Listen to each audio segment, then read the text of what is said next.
And meron ako ditong chicken breast fillet.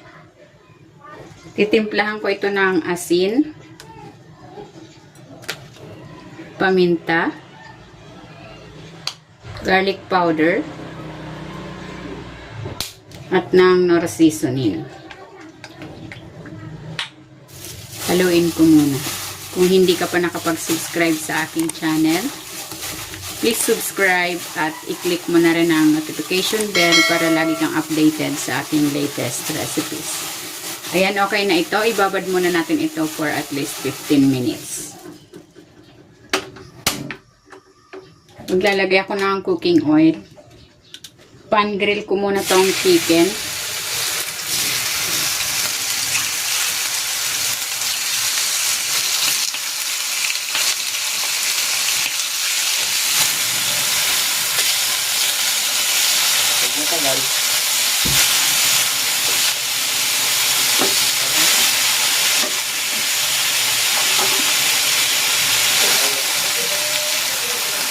Hahanguin ko muna.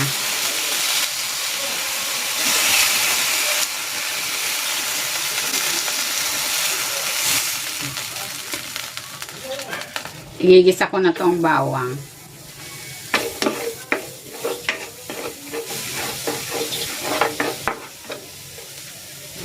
Maglalagay na ako ng butter.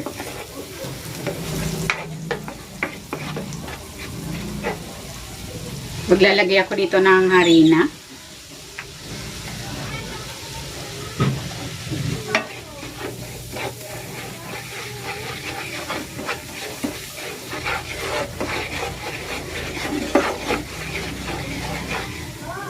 At maglalagay na ako ng evap milk.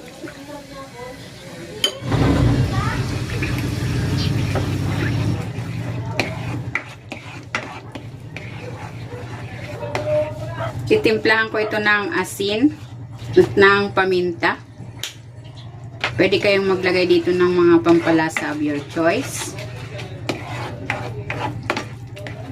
At maglalagay ako dito ng parmesan cheese.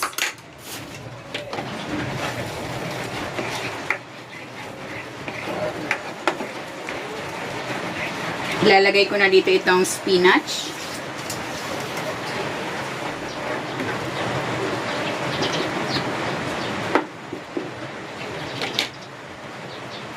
Ilalagay ko na dito yung chicken.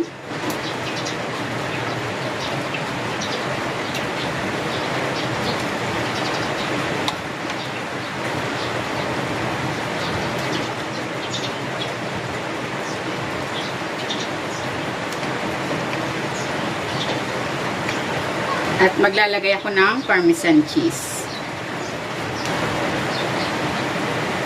Ayan, luto na itong ating creamy garlic parmesan chicken. Hahanguin ko na ito.